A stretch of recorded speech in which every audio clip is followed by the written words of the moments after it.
The shield wall broke on the left flank at dawn, and I killed 3 Vithori soldiers before I remembered I was supposed to be dead. Not dead in the literal sense, dead in the administrative sense, which, in the bureaucracy of the Ascendant Dominion, was the only kind that mattered.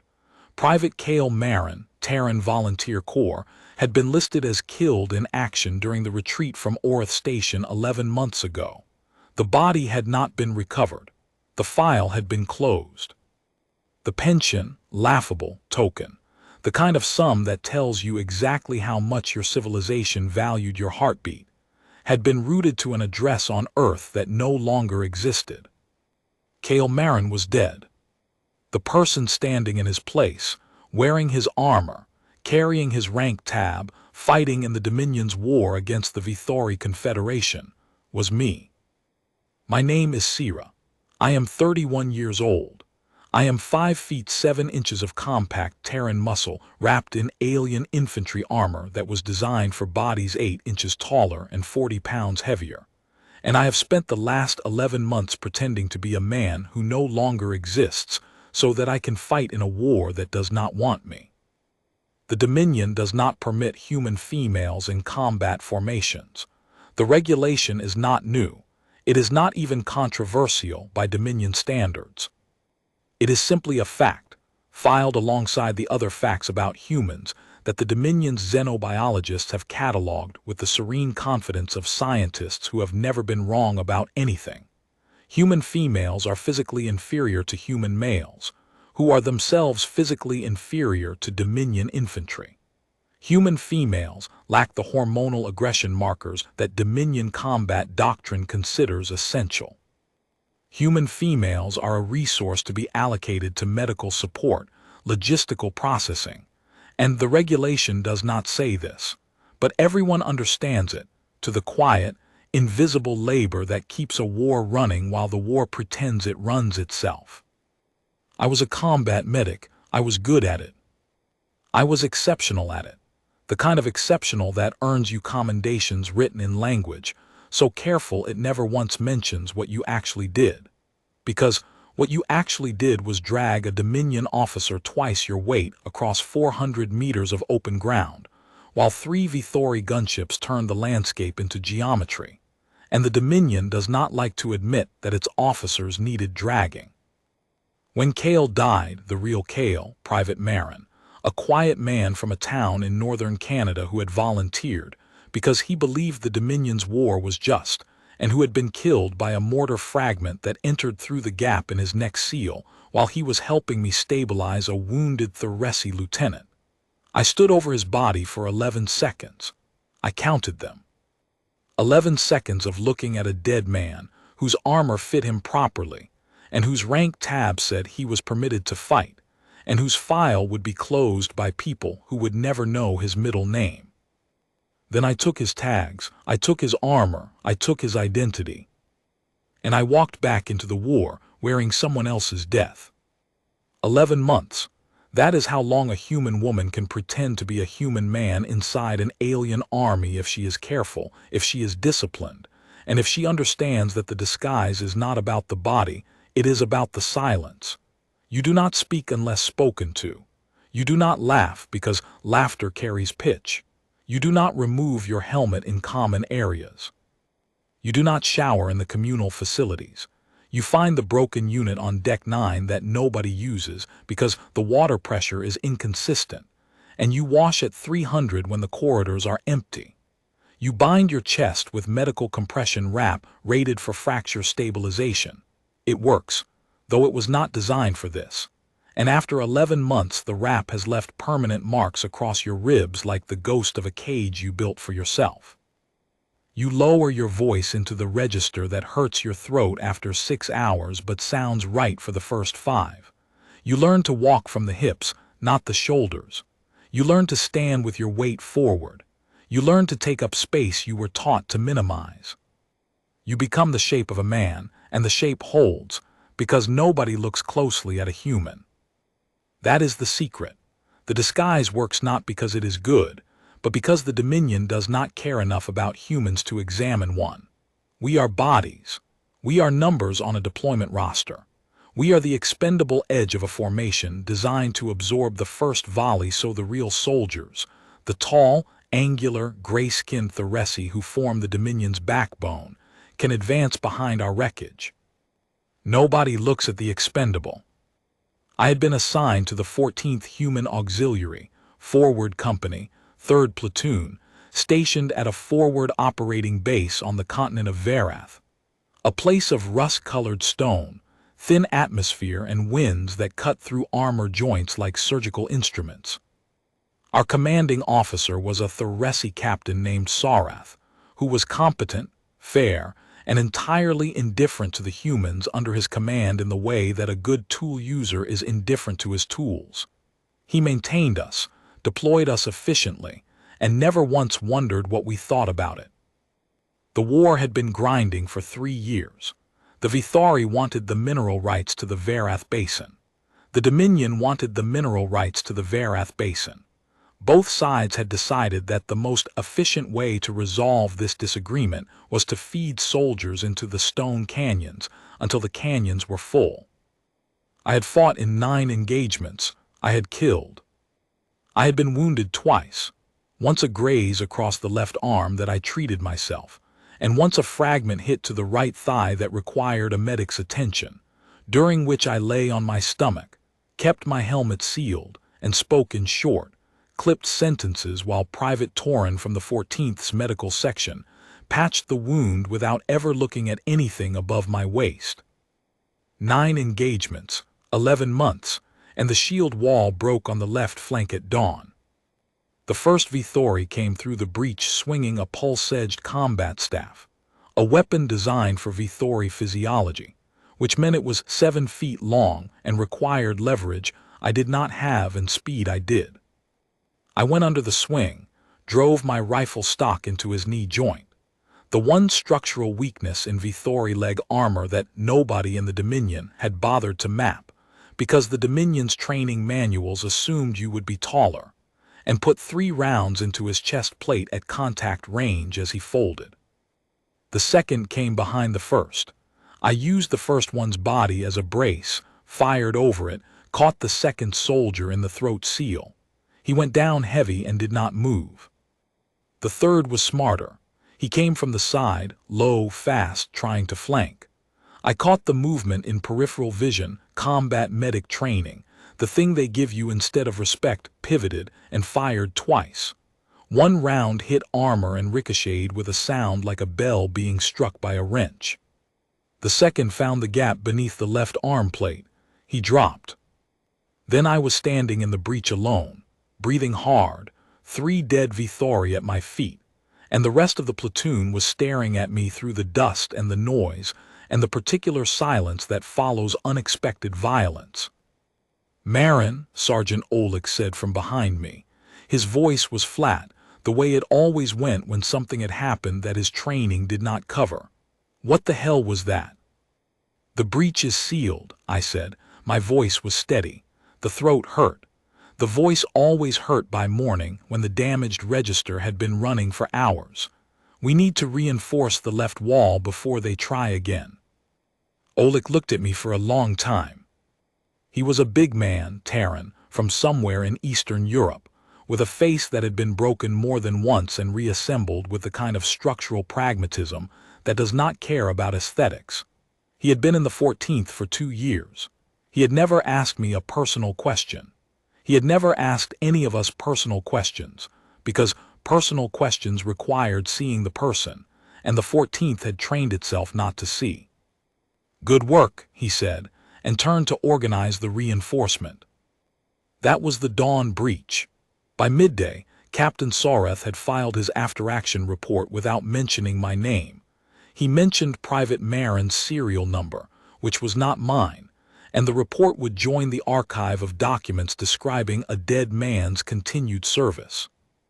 By evening, the platoon had settled back into the rhythm of a unit between engagements, equipment maintenance, ration distribution, watch rotation.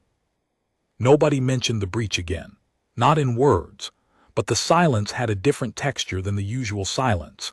The usual silence was the silence of not noticing, the silence that surrounds things too small or too human to register.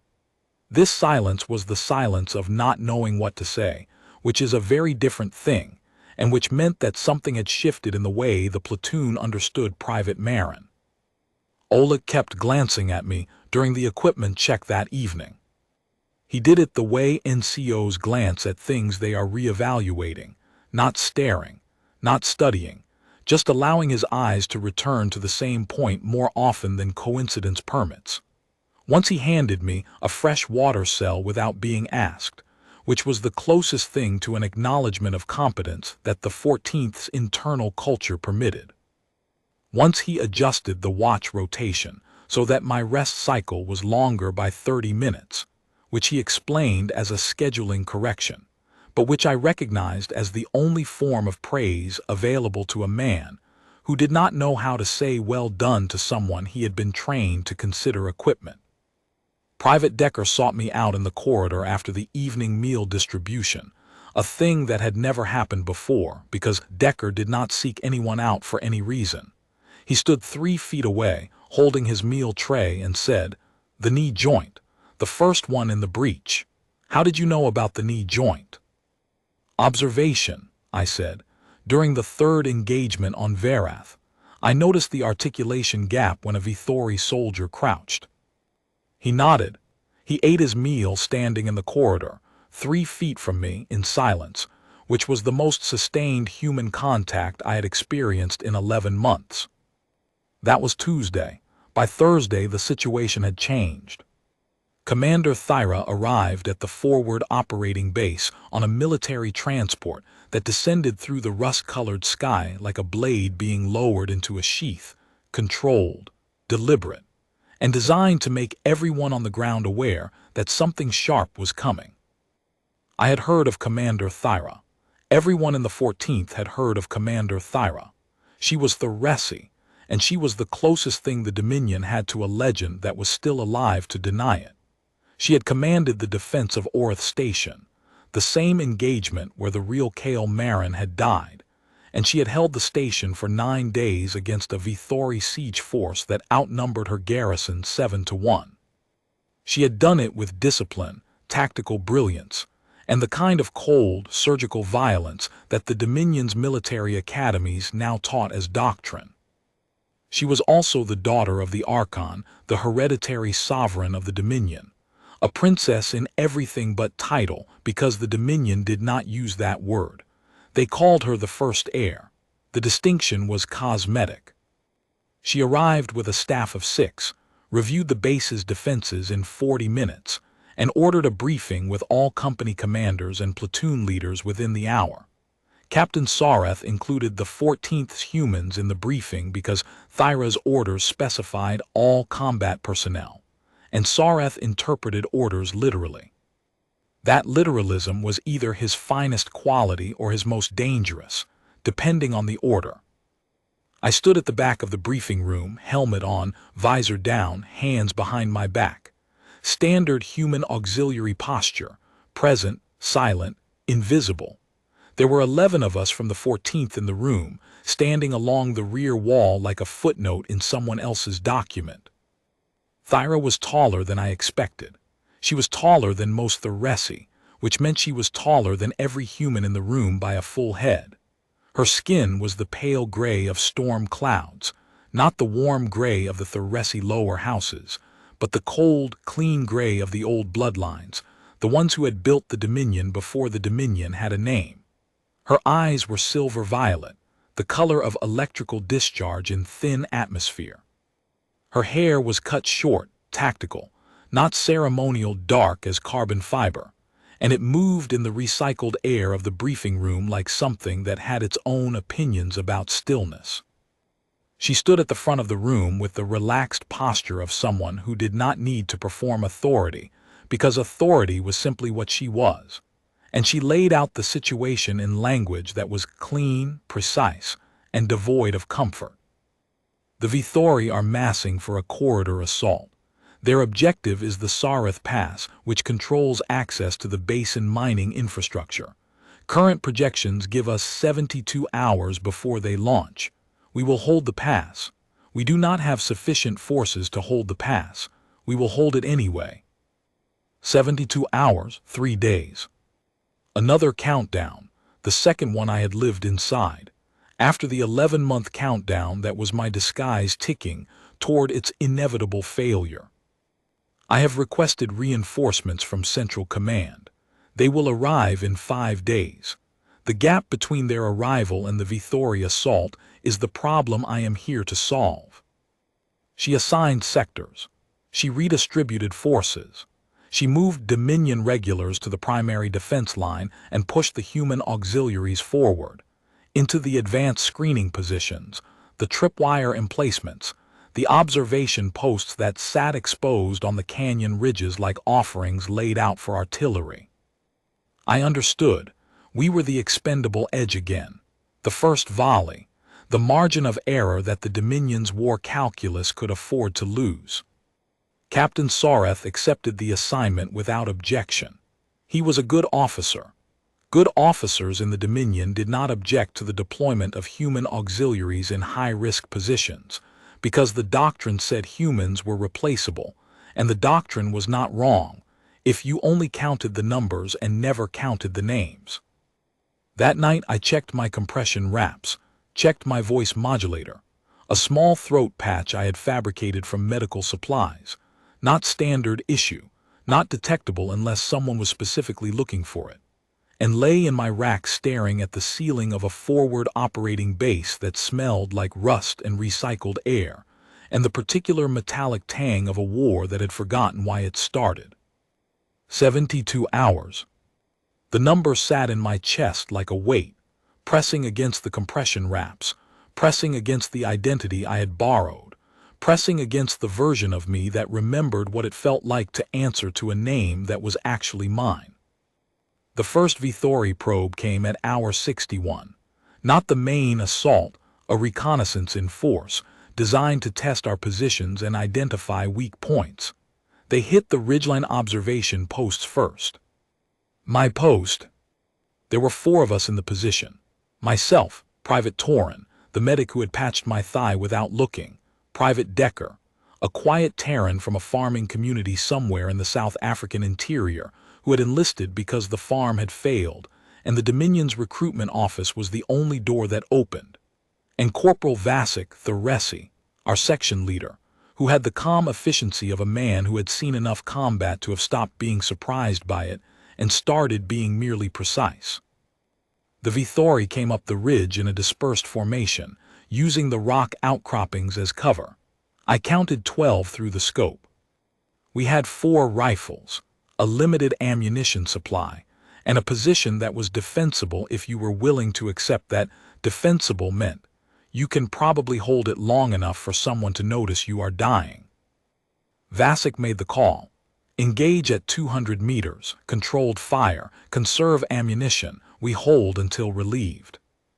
We engaged. The next 11 minutes were the kind of minutes that compress into sensation and refuse to decompress afterward. The bark of rifles echoing off stone walls, the crack of pulse rounds hitting rock and spraying fragments that pinged off helmet visors, the chemical smell of propellant mixed with mineral dust, the sound of Torin cursing steadily in Portuguese while he fired from behind a stone slab, the sight of Decker, quiet, farm-raised Decker, shooting with the methodical patience of a man who had spent his childhood putting down sick animals and understood that accuracy was a form of kindness. I killed 4. I wounded 2 more, one through the hip joint, one through the neck seal when he raised his head at the wrong moment. The remaining 6 fell back down the ridge, and for 90 seconds the position was quiet except for the sound of cooling rifle barrels ticking in the thin air.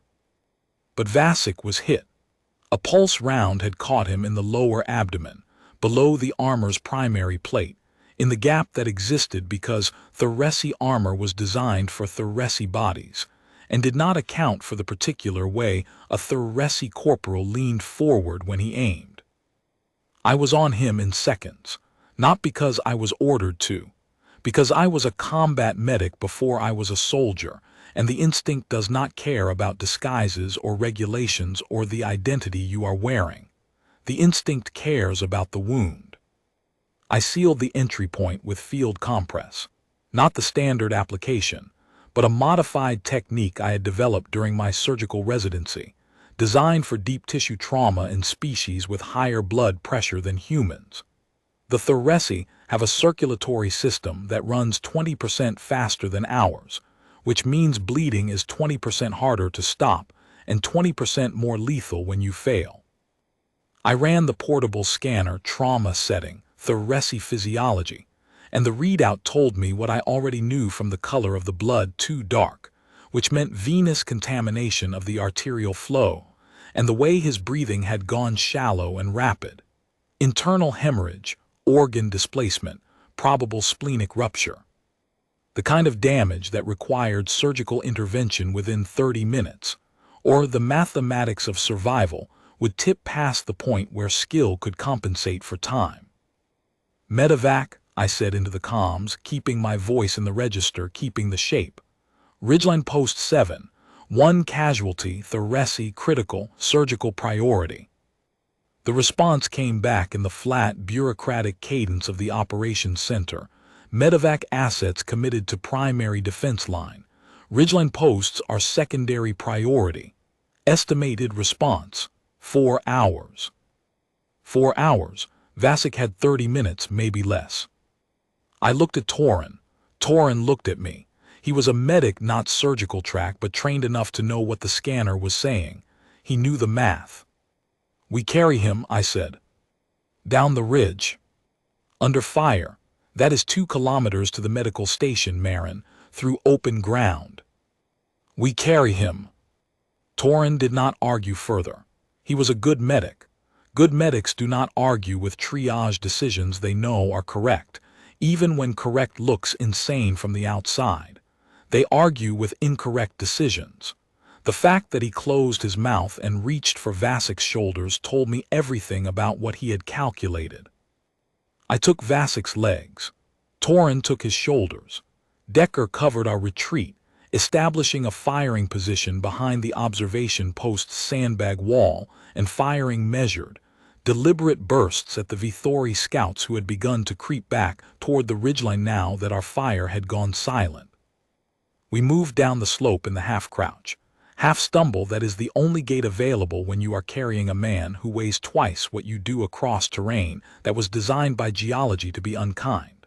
The stone was loose, shale fragments that shifted under every boot, scree slopes that turned solid ground into something that behaved more like a slow-moving liquid. The thin air burned in my lungs. The compression wraps dug into my ribs with every heaving breath, a reminder that the body underneath the disguise had needs the disguise did not permit. Vasic was conscious. That was worse than unconsciousness, because consciousness meant he could feel the movement, and movement meant pain, and pain meant sound, and sound meant the Vithori scouts above us could track our descent. Be still, I told him, and my voice cracked. Not the controlled crack of the lowered register failing under strain. A different crack, the one that happens when you are carrying a dying man, and your body forgets to perform the shape it has been wearing for 11 months because the body's priorities have rearranged themselves, and keeping a thoracic corporal alive has moved above keeping a human woman hidden. Vasic's silver eyes opened. He looked at me, not past me, not through me, but at me, with the focused clarity of a man whose body was failing but whose mind had not yet agreed to follow. Your voice, he said. The words were quiet, pushed out between controlled breaths. That is not Marin's voice. Focus on breathing, Corporal. He stared at me for 3 seconds. His silver eyes searched my face. The visor was up. I had pushed it up to see the terrain. And in the dawn light the contours of my jaw, my cheekbones, the shape of my mouth must have looked wrong to him, because he was thoracic, and the thoracic notice structure the way architects notice load-bearing walls. Then he closed his eyes. Get me to the station, he said, and said nothing else about what he had seen. We made it. It took 47 minutes, 17 minutes past the survival window, but we made it because I applied 2 additional field interventions during the descent. The first was an arterial pressure lock using the modified compressed technique, which reduced the internal bleeding rate enough to buy us the extra time. The second was a chemical stabilizer drawn from a Theresi medical kit that I had cross-referenced with Terran pharmacology during the long sleepless nights in my rack, matching Theresi blood chemistry to Terran coagulants in a synthesis that no manual in either military had ever documented, because no one had thought to bridge the two. These were not techniques from the abbreviated combat trauma course that the standard human auxiliary medic received in 3 weeks of training. These were techniques from the full surgical track program at the Terran Medical Academy, 4 years of study, 2 years of residency, a graduation ranking of second in my class, that the Terran Volunteer Corps had looked at and decided belonged in a logistics warehouse because the person holding them was female. Vasek survived. The surgical team at the medical station took over his care, and the senior Theresi surgeon, a brusque, efficient woman named Alvarin who had never spoken to me directly, noted in her report that the field interventions applied during transport were atypical and remarkably effective. She did not ask who had applied them. I did not volunteer the information. But Vasek had heard my voice.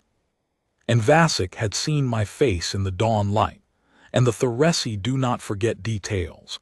And the Theresi do not keep silence about things that do not fit their understanding of how the world is structured. 36 hours to the main assault. The summons came the next morning, delivered by one of Thyra's staff officers. A tall, thin Theresi lieutenant with cheekbones that could cut glass and the expression of someone delivering news he found personally distasteful. Private Marin, the commander requests your presence in the command post, immediately. I went. There was no alternative. Refusing a commander's summons was a court-martial offense, and the things I was already guilty of made a court-martial offense look quaint. Thyra's command post was a converted storage chamber in the base's central structure, stone walls, low ceiling, the mineral smell of Verath's rock permeating everything. A tactical display table dominated the center of the room, projecting a blue-white holographic map of the Sareth Pass and its approaches, our positions in blue, the Vithori buildup in red, the red vastly outnumbering the blue in a way that made the strategic reality viscerally immediate. She was alone. No staff. No guards. No witnesses. I stopped at regulation distance, saluted, Private Marin reporting as ordered, Commander. She studied me. The silence lasted long enough for me to hear my own heartbeat in my ears, muffled by the helmet, accelerated by the certainty that this was where 11 months of sustained deception ended. Not in a battle, not in a glorious last stand, but in a stone room with a woman who commanded armies looking at me and seeing what no one else had bothered to see. Remove your helmet. I did not move. That was not a request, Private. 11 months. The number passed through me like a current, every dawn check of the wraps, every night in the broken shower, every morning spent lowering my voice into a register that was not mine, every engagement fought in someone else's name, every commendation that would go to a dead man's file. 11 months of being a shape instead of a person. My hands rose to the helmet seal. I unlatched it. The click was louder than it should have been in the stone room. I lifted it off. My hair fell. It was not long. I had kept it cropped close, the way Kale had worn his, but it was enough. Enough to see the jaw that was too narrow for the face the file described, the neck that was too slender, the cheekbones that sat differently, carried differently, caught the overhead light differently. The eyes, not Kale's brown, but a gray-green that I had hidden behind a tinted visor for nearly a year, and that now met Thyra's silver-violet gaze without flinching, because flinching was a luxury I could no longer afford. Thyra looked at me. Her expression did not change. That was more frightening than anger. I stood at attention, spine straight. Chin up. The posture of a soldier awaiting judgment, not because the regulation required it, but because it was the only thing I had left. The disguise was gone. The armor did not fit. The voice was not mine. But the posture was. Corporal Vasic filed a report, she said. Her voice was level, not angry, not surprised. Level the way a blade is level when it is being held by someone who has not yet decided which direction to let it fall. He stated that the soldier who carried him down the ridge under fire, who applied surgical-grade field interventions beyond standard auxiliary training, and who sealed an arterial bleed using a technique not documented in any Dominion medical manual. That soldier's voice changed under duress. He described the change as consistent with a female vocal register. Yes, Commander. Your name? Sira Voss. Your rank? I paused. The question had a correct answer and an honest answer, and for the first time in 11 months they were the same thing. I hold no rank. Private Marin's rank was not mine to carry. Something shifted in her expression. Not softened, Thyra did not soften. Changed. The way light changes when it passes through a different medium. Same source, different angle, different quality entirely. You have been fighting under a dead man's identity for 11 months. Yes. You assumed his rank, his serial number, his combat record. Yes. You violated Dominion Military Code sections 14, 27, 31, and 44. Identity fraud. Unauthorized assumption of rank. Gender-restricted duty violation. Misrepresentation to a commanding officer. Yes. The cumulative penalty for those violations under wartime statutes is imprisonment or execution. You understand this. I have understood it every day for 11 months. Why? The question was simple. The answer was not simple, but it was true, and I was finished being a shape instead of a truth. Because the regulation says I cannot fight, and the war does not care what the regulation says. It takes everyone. It took Cale Marin while he was helping me save a life, a mortar fragment through the neck seal, random, impersonal, the kind of death that does not distinguish between the permitted and the prohibited. The war would have taken me eventually, in a logistics warehouse when a mortar hits the supply depot, in a medical tent when the perimeter fails, in a transport shuttle that catches a stray round during approach. The only difference was whether I would die useful or die filing requisition forms for someone else's ammunition. You could have petitioned for reclassification. I filed 3 petitions. The first was denied on biological grounds. The second was denied on doctrinal grounds. The third was returned unread with a note that said, "See regulation." The regulation was the wall, and no one in the system had the authority or the interest to move it. So you went around it. I went through it, wearing a dead man's face. Thyra turned away from me.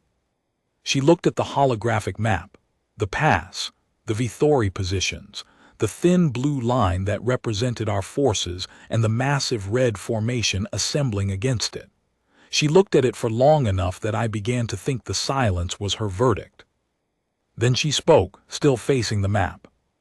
In 36 hours, the Vithori will assault this pass with approximately 8,000 soldiers. I have 3,000 to hold it, of whom 600 are human auxiliaries with abbreviated training and equipment designed for bodies that are not theirs. Reinforcements arrive in 5 days. The gap between those 2 numbers is where people die. She turned back. Her silver-violet eyes held mine with the direct, unblinking intensity of a commander evaluating an asset, not a regulation, not a file, not a gender classification. An asset. I have a surgeon who has been fighting as a private because no one considered her qualified to fight as a surgeon. A tactician who understood the breech seal technique and the knee-joint weakness in Vithori armor before my own tactical staff identified either. A medic who carried a Thuresi corporal twice her weight down 2 kilometers of scree under hostile observation, while maintaining a disguise that every senior officer on this base should have detected and did not, because not one of them considered a human worth examining closely enough to see what was standing right in front of them. She stepped closer. One step deliberate. I do not care what the regulation says, Sira Voss. I care what the pass requires. She reached across the tactical display table and picked up a rank tab that had been lying beside the holographic projector, not the triangular tab of a private, but the rectangular insignia of a field lieutenant. It caught the blue-white light of the map projection and gleamed like a small, sharp promise. She held it out. The disguise is over, Lieutenant Voss. I need you visible. I looked at the tab, I looked at her. The tab was small enough to fit in my palm. It weighed almost nothing. It weighed everything. Commander, if I accept that, the pretense ends. The Army's regulation still stands. The consequences for what I have done. I'm the first heir of the Ascendant Dominion. The regulation stands until I revoke it. I am revoking it. Her voice did not rise. It did not need to. It carried the quiet, absolute weight of someone who had held a besieged station for 9 days and understood that regulations were tools, not religions. As of this moment, the prohibition on human female combat personnel is suspended by executive military order, effective immediately, pending ratification by the Archon's Council. She paused. My father's counsel, I will handle my father. I took the tab. My hand shook. I will not pretend otherwise. 11 months of holding a shape, and the shape was dissolving, and my hand shook with the structural release of it. The body's admission that it had been performing a role that was never its own, and that the performance was over, and that what was underneath was still here. Thyra saw the shake. She did not comment, she understood. 24 hours to the assault. Thyra did not hide what she had done. She announced it, at the full base briefing, in front of every company commander, every platoon leader, every staff officer who had spent 11 months failing to notice that a human woman was fighting in their formations. She stood at the front of the briefing room, the same room where she had laid out the Vithari threat 2 days earlier, and she said, Lieutenant Sira Voss, Terran Volunteer Corps, has been operating under a false identity within the 14th Human Auxiliary for 11 months. She is a qualified combat surgeon, a demonstrated field tactician, and the soldier who sealed the left flank breach at dawn 2 days ago and who carried Corporal Vasic to safety under fire. She has been assigned to my command staff as field medical officer and tactical liaison for the defense of Sareth Pass. Questions? The room was silent. Not the silence of acceptance. The silence of a mechanism encountering a component it was not designed to process. I stood at the side of the room, helmet off, visor off, wearing my own face for the first time in nearly a year, and I watched 43 officers and senior NCOs try to reconcile what they knew, that I was human, that I was female, that I had been invisible with what they could not deny, that I had fought, that I had saved, that I had been standing among them all along. Captain Sareth spoke first. Commander, the regulation has been suspended. Next. A Thuresi major from the Engineering Corps raised a hand. The human's medical qualifications, are they verified?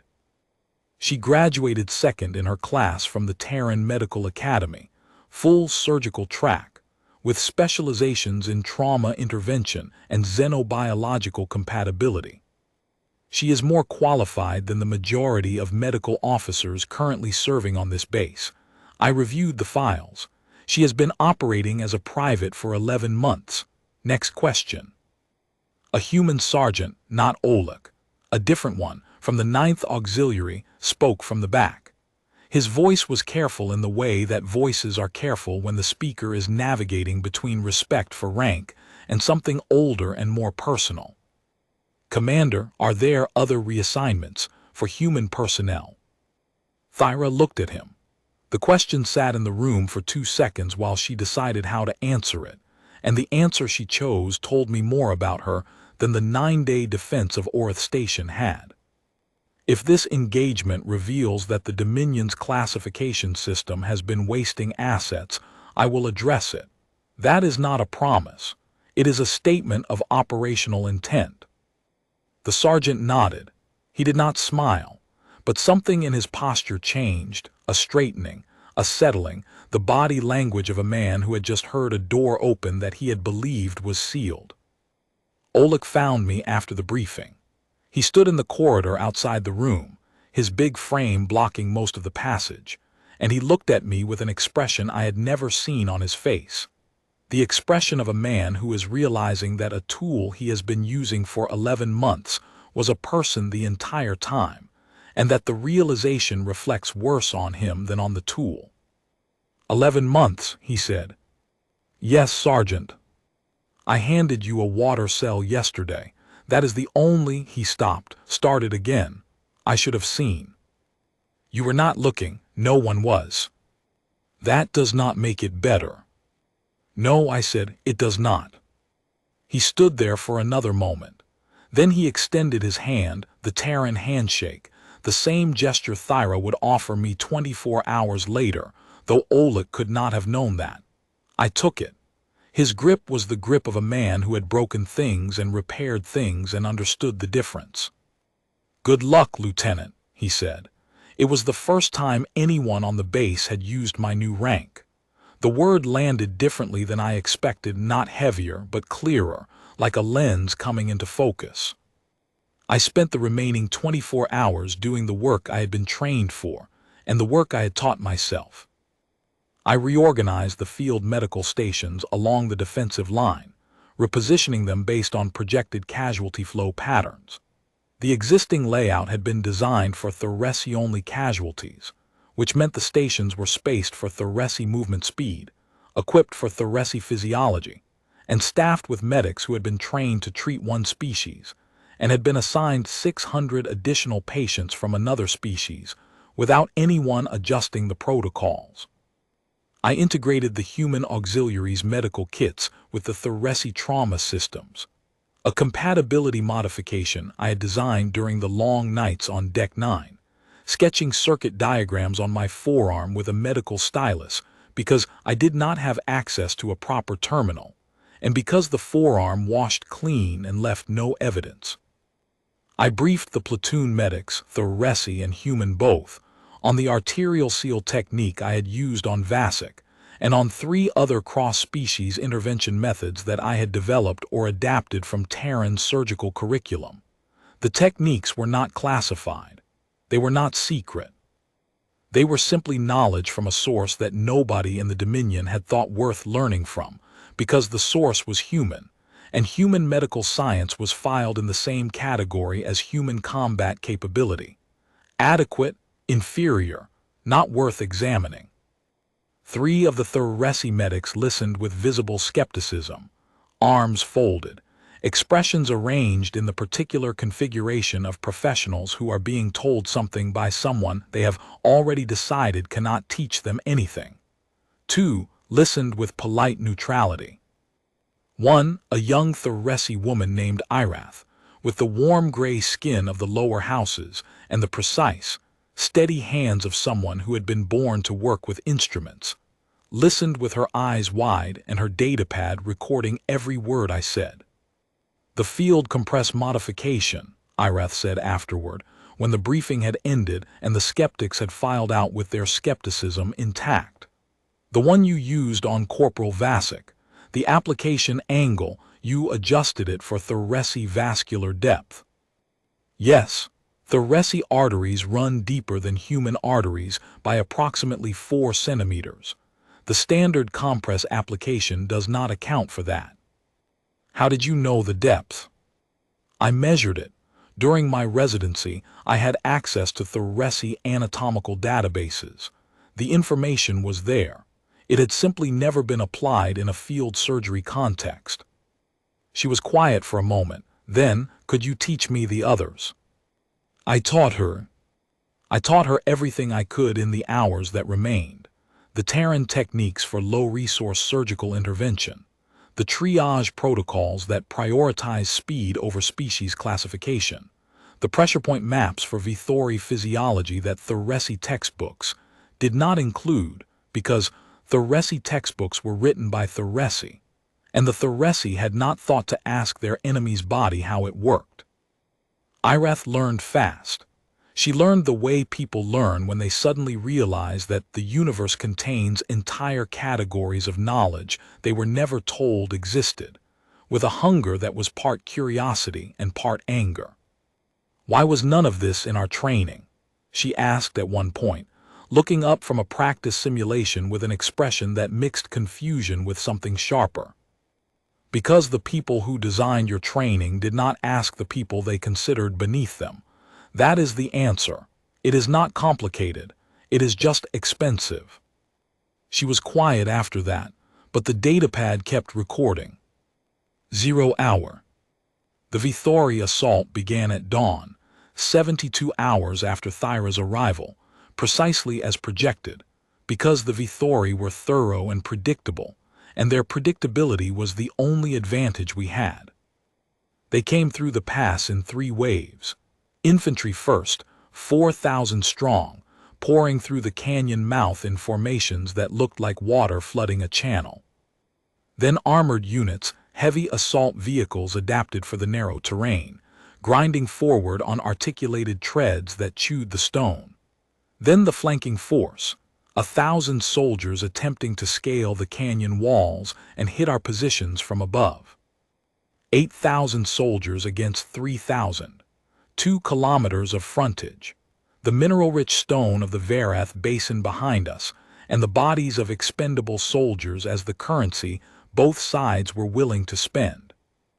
I was in the forward medical station, a reinforced bunker 200 meters behind the primary defensive line, close enough to receive casualties within minutes of contact, far enough to survive the initial bombardment if the bombardment stayed where the tactical projections said it would. I had 6 medics, 3 human, 3 Thoresi. Irath was at my right hand. The station was equipped, reorganized, and staffed according to the protocols I had rewritten in the 24 hours since Thyra had given me a rank tab and told me to be visible. The first casualties arrived 11 minutes after first contact. A Thoresi corporal with a shattered forearm pulse round impact, the bone fragmented into 7 pieces visible on the scanner. A human private with a burn across his chest where a pulse beam had cooked through the armor's outer layer and blistered the skin beneath into a geography of pain. I treated the Thoresi first. His injury was more immediately life-threatening, the shattered bone risking arterial laceration if the fragments shifted. Irath treated the human, using the modified compress technique I had taught her 14 hours earlier. She applied it perfectly. I noticed. I filed the observation under the category of things that mattered enormously and could not be acknowledged in the middle of a battle.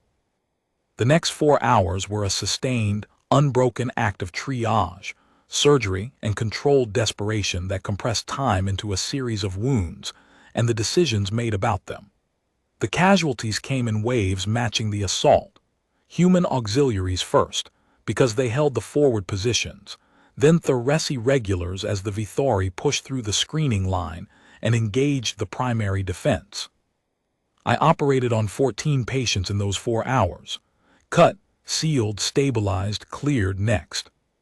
The rhythm was brutal and precise, and exactly what I had trained for during 4 years at a medical academy that had told me my hands were good enough to save lives, and then assigned me to a room where the only thing I was permitted to save was paperwork. I lost 2. A human private named Calloway whose injuries, multiple organ failure from a concussive blast, were past what field surgery could reach, and a Thoresi sergeant named Orvath whose internal architecture had been displaced in ways that no technique, Terran or Dominion, could reconstruct in a field setting. I noted their names. I noted their names because someone should, and because the combat record would list them as serial numbers and statistics, And serial numbers do not remember that Calloway had a photograph taped inside his helmet and Orvath had hands that shook when he was not holding a weapon. 12 survived. 12 who would not have survived under standard Dominion medical protocols, because those protocols did not include the techniques I had brought, did not account for human thoracic cross-compatibility, and did not anticipate a surgeon who had spent 11 months studying every gap in the system while pretending she did not exist.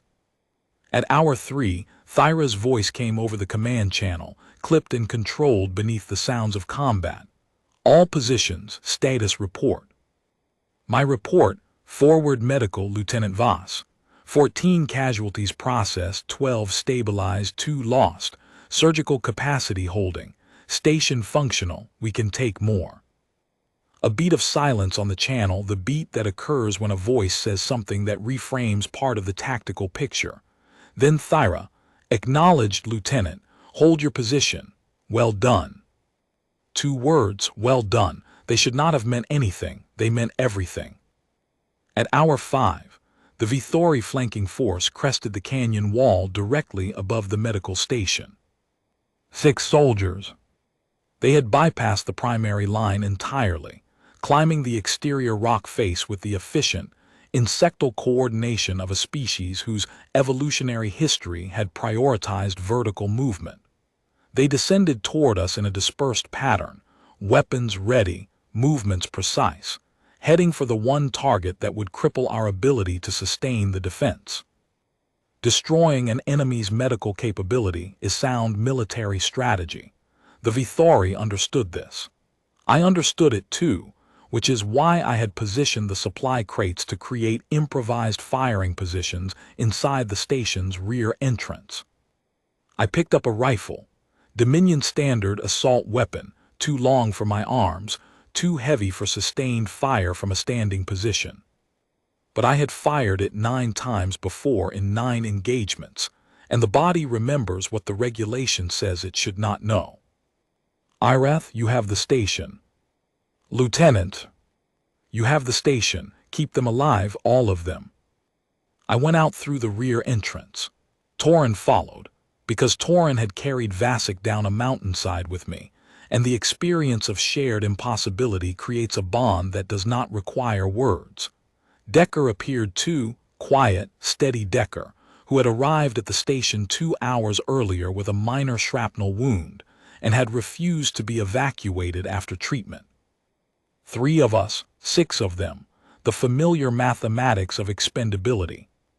We fought in the rocks beneath the canyon wall. Close quarters, scrambling, the kind of fighting where training yields to instinct and instinct yields to the simple refusal to let the people behind you die. I shot one at 5 meters as he dropped from a ledge. Torin pinned another behind a boulder with sustained fire while I worked left and found the angle, 2 rounds through the gap beneath the arm plate. Decker, from his position behind a fallen stone slab, fired with the methodical precision of a man who understood that every round was an answer to a question about whether the people in the station behind us would live or die. He answered 4 times. 2 Vithori dropped. The remaining 2 scrambled back up the rock face and did not return. I knelt in the stones afterward, breathing hard, the rifle braced across my knee. My compression wraps had torn during the scramble. The throat patch had been knocked loose and was hanging by one adhesive strip against my collarbone. I was kneeling in the open, wearing my own body without pretense, without performance, without the shape I had maintained for 11 months, and the war did not care. The rocks did not care. Torin and Decker did not care. They cared that I could fight. They cared that the station was intact. The assault lasted 9 hours. We held the pass. The cost was 412 dead, human and Thoraci both, the casualty lists making no distinction between the species that the living army distinguished with such careful precision, and nearly 1,000 wounded. But we held. Thyra found me in the medical station at dusk. The fighting had ended 2 hours earlier, and I had spent those 2 hours operating on casualties who were still arriving from the forward positions. The the last of the wounded, the ones who had waited in the rocks because there was no one to carry them. I was suturing a laceration on a Theresi lieutenant's shoulder when she appeared in the station entrance. Her armor was scorched. A burn mark crossed her left cheek, not deep, but visible, the mark of a commander who had been at the front line because she believed the front line was where commanders belonged. Her silver-violet eyes were tired in a way that went beneath fatigue into something structural, the weariness of someone who had won and was already counting what the winning had cost. She watched me work. She watched my hands, small by Theresi standards, precise by any, close the wound with micro-stitches that the lieutenant would later describe to his unit as the finest surgical work he had received in 14 years of service. When I tied off the last stitch and the lieutenant nodded his thanks, Thyra spoke. Not to me. To the room, the medics, the recovering wounded, the staff officers who had gathered at the entrance. This woman fought for 11 months under a dead man's name because my army told her she was not permitted to fight as herself. She sealed a breach. She saved a corporal. She organized the medical response that kept this station running through 9 hours of sustained assault. She killed enemy soldiers in defense of wounded personnel. She did all of it using skills and training that the Dominion classified as unnecessary because they came from the wrong source. She turned to me. The fatigue went out of her eyes, replaced by something clearer and harder. The clean, direct recognition of one person seeing another for exactly what they are. When the reinforcements arrive and this pass is secured, I will stand before the Archon's Council. I will present the after-action data. I will present Corporal Vasik's testimony, Captain Sareth's operational reports, and the casualty records that show a 12 out of 14 survival rate in a forward medical station run by a woman the system said could not serve. She stepped forward. She extended her hand, not the formal Theresi gesture of hierarchical acknowledgement, palm flat, fingers spread. The Terran handshake. She had learned it. She had chosen it. The gesture of my world, not hers, offered in a room full of her own people, in front of officers who had never once considered that a human custom might carry weight. You do not need a dead man's name, Lieutenant Voss. Your own was always sufficient. I took her hand. My hand did not shake. Around us, the medical station held the particular quiet of a place where lives have been saved, and the ones who saved them are too spent to do anything except stand in the aftermath and breathe. Irath was inventorying the remaining supplies, her datapad still recording. It had not stopped recording since the briefing, and I suspected it would not stop until she had captured everything I had taught her and everything she intended to teach others. Torin was checking on a patient in the corner, his hands steady, his Portuguese curses finally silent. Decker sat on a supply crate near the entrance, his rifle across his knees, watching the dusk light turn the rust-colored stone of Verath into something that almost resembled warmth. Thyra held my hand for 3 seconds. Her grip was firm, the grip of a woman who had held a besieged station for 9 days and a mountain pass for 9 hours, and understood that holding was the hardest thing any soldier is asked to do. Then she released it, nodded once, and walked into the evening to manage the 1,000 tasks that follow a battle. I stood in the station. I breathed. The air tasted like antiseptic and stone dust and the thin mineral tang of Verath's atmosphere, and beneath all of it, something unnamed, something that had no word in Terran or Theresi, but that felt like the moment when a shape you have been holding finally dissolves, and the thing it was hiding is still standing. 3 days later, the reinforcements arrived. Thyra stood before the Archon's Council, the session transmitted live to the base, to the fleet, to every deployment across the sector, and spoke for 11 minutes. She used my name 9 times.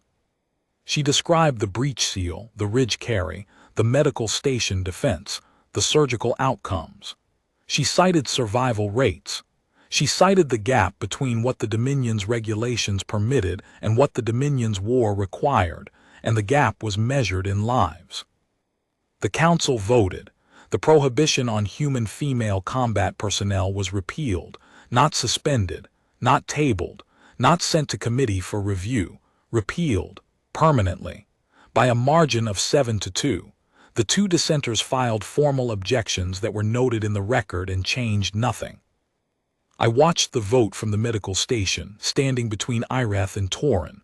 My eyes were wet. I will not deny that.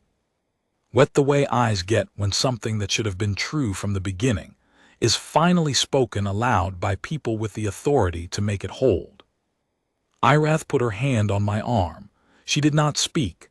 The gesture was enough. It said what the gesture always says in the quiet aftermath of recognition.